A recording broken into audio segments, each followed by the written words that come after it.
tunalo tukio la kupatikana kwa dawa mbalimbali za binadamu bila leseni.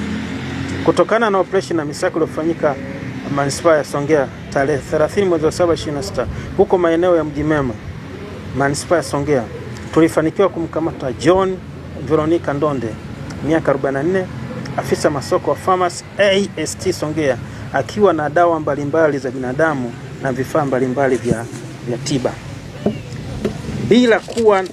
bila kuwa na leseni ya dawa hizo ambazo ni mali ya serikali, ambazo alikuwa amezihifadhi ndani ya chumba chake katika nyumba anaoishi kwa ajili ya kwenda kuuzia maduka mengine, kitendo ambacho ni kinyume kabisa na sheria.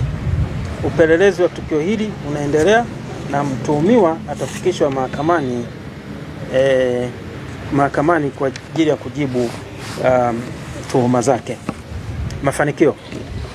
Kufuatia operation kwa kipindi cha mwezi Julai 2026 katika maeneo mbalimbali ya mkoa wa Ruvuma, tumefanikiwa kukamata jumla ya watuhumiwa 6 wakiwa na madawa ya kulevya aina ya bangi, jumla ya kete 233 za bangi kavu yenye uzito wa kilogramu 163 na kilo 163 na pombe haramu ya moshi gongo lita 80 zikiwa zimehifadhiwa kwenye makazi yao.